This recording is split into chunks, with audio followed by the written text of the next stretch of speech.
Ang bata pang si William Wallace ay lumabas at sinundan ang kanyang ama na si Malcolm at kapatid na si John sa isang meeting ng mga lokal at mga Scottish noble na nagtitipon upang talakayin ang rebelyon laban sa pang-aapi ng mga Ingles.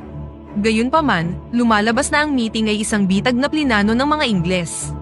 Pagpasok ni William sa kamalig, natuklasan niya ang isang kahindik-hindik na eksena kung saan nakabitay ang lahat ng mga maharlika. Sina Malcolm at John, na galit sa pagtataksil, ay naghanda ng sumali sa iba pang mga angkan upang gawin ang pag-aalsa.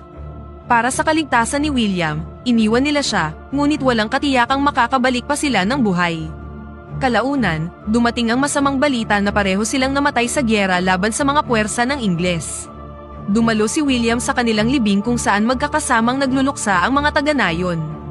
Sa libing, isang batang babae na nagngangalang Sophie, ang lumapit kay William at inalok siya ng isang bulaklak, isang tanda ng pakikiramay, at ang maliit na kabaitang ito ay nag-iwan ng pangmatagalang impresyon kay William.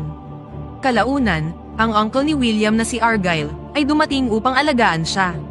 Dahil sa panganib na kaakibat ng pananatili sa Scotland, mas pinili niyang isama si William sa kanyang mga paglalakbay. Habang naglalakbay sila sa Europa, binigyan ni Argyle si William ng edukasyon, tinuruan siya kung paano magbasa at magsulat, at matuto ng ilang wika. Tinuruan din niya si William kung paano lumaban, ngunit binigyang diin ang kahalagahan ng talino kaysa sa lakas. Makalipas ang ilang taon, ang nasa husto ng gulang na si William ay bumalik sa kanyang childhood village.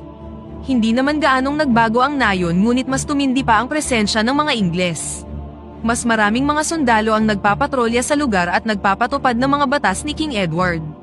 Kalaunan, dumalo si William sa isang kasal kung saan napansin niya si Sophie, na ngayon ay isa ng magandang dalaga. Nagpalitan sila ng mga tingin at muling nagkaroon ng spark sa pagitan nila. Hindi nagtagal, isang malaking lalaki na nagngangalang Hamish, ang lumapit kay William at hinamon siya sa isang pagsubok ng pagkalalaki, sa pamamagitan ng paglaro ng isang laro ng paghagis ng mabibigat na bato. Iginiit ni William na ang talino ay maaaring mahigitan ng lakas sa laban. Sinabihan niya si Hamish na hagisan siya ng malaking bato ngunit nagmintis siya, at pagkatapos ay gumanti si William sa pamamagitan ng paghagis ng maliit na bato na tumama sa ulo ni Hamish. Pagkatapos ay nagbahagi sila ng tawa at yakap, at ginunita ang mga panahong mga bata pa sila. Sa panahon ng kasiyahan, sina William at Sophie ay makikitang sumasayaw ng magkasama. Gayunpaman, ang kanilang kasiyahan ay biglang naputol nang dumating ang isang grupo ng mga sundalong Ingles, kasama ang isang English lord upang ipatupad ang batas ng Prima Nocta, na nagbibigay sa mga English lord ng karapatang magpalipas ng unang gabi kasama ang sinumang bagong kasal na Scottish bride. Hinawakan ng mga sundalo ang groom at tinutukan ng kutsilyo ang kanyang lalamunan, dahilan para pumayag na siya at ibinigay na ang kanyang asawa. Kalaunan ng araw na yun, tinanggihan ni William ang alok ng ama ni Sophie na sumali sa resistance, at ipinahayag ang kanyang pagnanais para sa isang mapayapang buhay.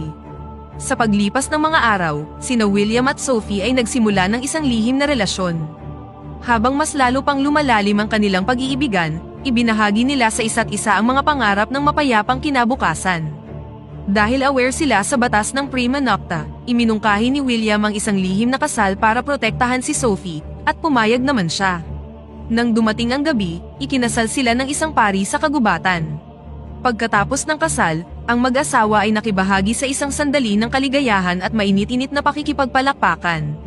Kinabukasan, dumating ang mga sundalong Ingles sa nayon, at ipinakita ang kanilang pagiging makapangyarihan. Sa panahong yun, isang sundalo ang nagkaroon ng nakakagambalang interes kay Sophie at sinubukan siyang laplapin sa palengke. Sa kabutihang palad, dumating si William at pinabagsak ang mga sundalo nang hindi sila pinapatay. Sa pagkapahiya sa mga aksyon ni William, ang mga sundalo ay tumawag ng mga reinforcement. Nang makaramdam ng panganib, hinimok ni William si Sophie na tumakas sakay ng isang kabayo at makipagkita sa kanya sa kagubatan. Habang sinusubukan ng mga sundalo na hulihin si William, nagawa niyang makatakas. Gayunpaman, sa gitna ng kaguluhan, nahuli ng mga sundalo si Sophie at sapilitang dinala pabalik sa village square. Doon, hinatulan ng English magistrate si Sophie ng kamatayan bilang parusa sa pagsuway sa English authority.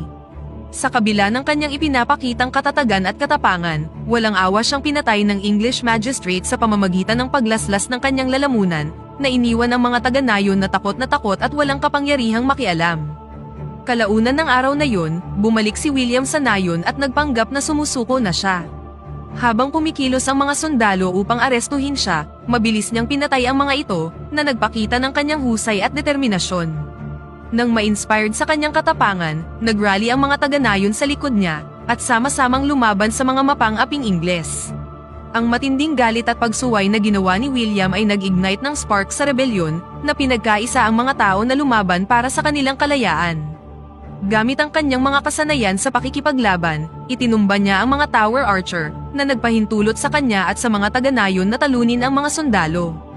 Nang matapos ang labanan, hinarap ni William ang mahistrado na responsable sa pagkamatay ni Sophie. Nang hindi nagpapakita ng awa, nilaslas niya ang lalamunan ng lalaki, na sinasalamin ang parehong paraan ng pagpatay kay Sophie.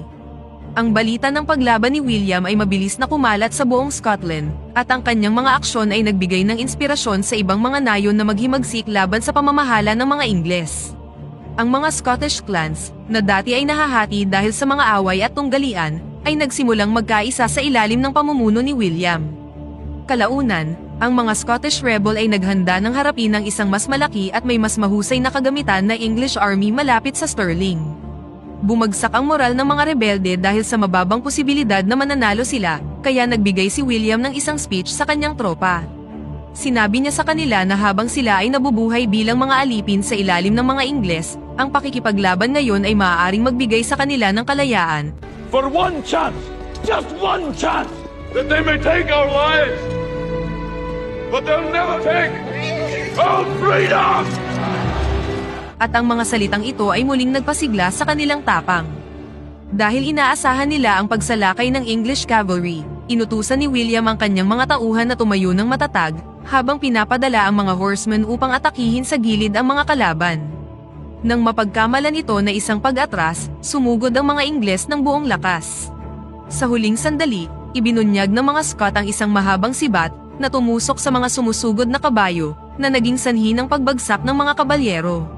Samantala, pinuntirya ng mga horsemen ni William ang mga English archer mula sa likuran, at ang hindi inaasahang strategy na ito ay nagdulot ng kaguluhan sa mga Ingles.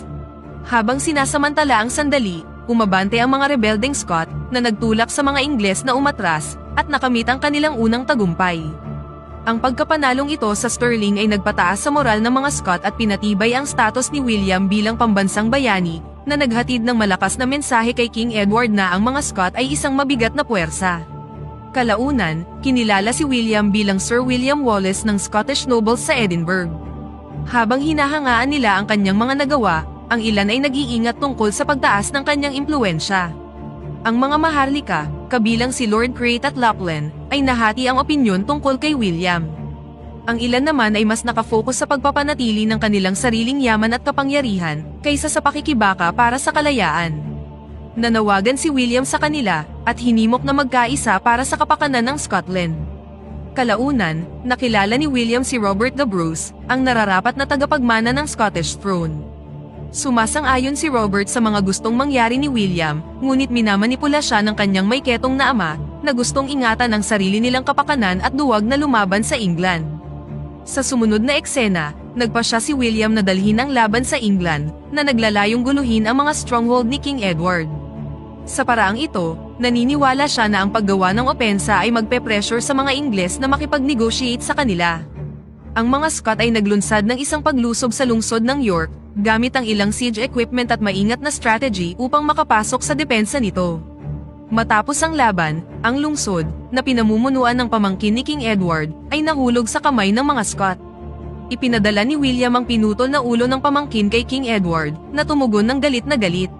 Nang matanggap ito, nagpa siya ang hari na ipadala ang asawa ng kanyang anak, si Prinsesa Isabella ng France, upang makipag-negotiate kay William. Kasabay nito, inutusan ni King Edward ang isang napakalaking hukbo na maghanda para sa isang pagsalakay sa Scotland. Hindi nagtagal, nakilala ni Princess Isabella si William sa ilalim ng pagkukunwaring hangarin din nila ang kapayapaan. Naging tense ang kanilang unang pag-uusap, kung saan sinabi ni Isabella ang mga gusto ng hari, at kagad naman itong tinanggihan ni William. Habang nag-uusap sila, naintriga si Isabella sa talino at matibay na paniniwala ni William. Matapat siyang nagsalita tungkol sa pagdurusa ng kanyang mga tao at mga kawalang katarungang dulot ng mga Ingles. Dahil dito, unti-unti nang pumanig si Isabela kay William. Dagdag pa rito, sawang-sawa na siya sa kaduwagan ng kanyang asawa at kalupitan ng kanyang father-in-law. Nang makabalik siya sa England, nalaman ni Isabela ang plano ni King Edward na salakayin ang Scotland at pati na rin ang pagtataksil ng mga Scottish nobles na nasuhulan upang traidorin si William. Dahil dito, nagpadala siya ng isang mensahero upang balaan si William sa paparating na panganib. Sa kabila ng babala, nagpatuloy si William sa bayan ng Falkirk na may paniniwala na ang pagharap sa English Army ay kinakailangan. Gayunpaman, hindi niya alam ang buong lawak ng pagtatraidor na kanyang kinakaharap. Sa panahon ng labanan, ang Scottish noblemen na nagko-command sa cavalry, kasama sina Lachlan at Mornay, ay pinaatras ang kanilang mga tropa sa kritikal na sandali. Ang kanilang pagtatraidor ay iniwang mahina ang infantry ni William, at ang mga Scot ay nakaranas ng matinding pagkatalo. Sa panahon ng pag-atras, nakaharap ni William ang isang nakamaskarang kabalyero. Nagawa niyang tanggalin ang kanyang helmet, at sa pagkabigla ni William, tumambad ang mukha ni Robert. Sa panahong yun, si Robert ay napuno ng pagsisisi. Kalaunan, inalis si William sa battlefield, na labis na nasaktan sa pagkatalo at pagtatraidor ng kanyang mga sariling tao. Si William, na determinadong ipagpatuloy ang laban, sa kabila ng kakulangan ng suporta mula sa mga maharlika, ay nanumpang magpapatuloy. Sa paghahanap ng katarungan para sa pagtatraidor ng Scotland, ibinaling niya ang kanyang mga pagsisikap sa pagpaparusa sa mga traidor na maharlika. Kalaunan, pinasok ni William ang kastilyo ni Mornay at pinatay siya sa kanyang pagtulog sa pamamagitan ng pagdurog ng kanyang ulo sa kanyang higaan. Sa isang matapang na hakbang, pinatay din ni William si Lachlan at itinapon siya sa harap ng publiko bilang babala sa ibang maharlika na planong pagtaksilan siya. Ang mga pagkilos na ito ay nagpataas sa reputasyon ni William bilang parehong nakakatakot na mandirigma at isang tagapagtanggol ng Scottish freedom. Sa sumunod na eksena, sina William at Isabela ay patuloy na nagkikita ng palihim, at ang kanilang relasyon ay nag-evolve sa isang romantic affair.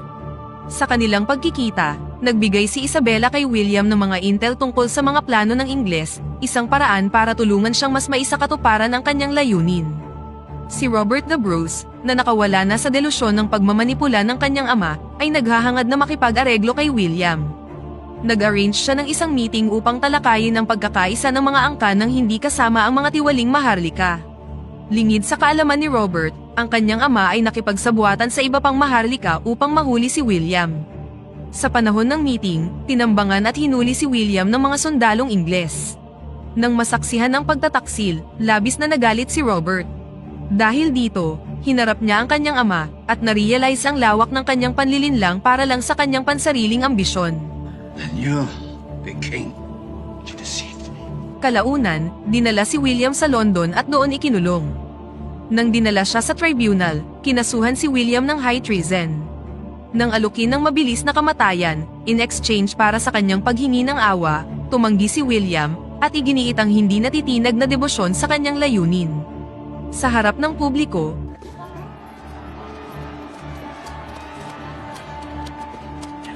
dinala si William at hinanda na sa square para sa gagawing execution. Doon, nanood ang maraming tao at ang ilan sa kanila ay naantig sa kanyang katapangan. Nang hinimok na magpasakop sa hari upang wakasan na ang kanyang pagdurusa, inipon ni William ang kanyang natitirang lakas upang isigaw ang salitang kalayaan.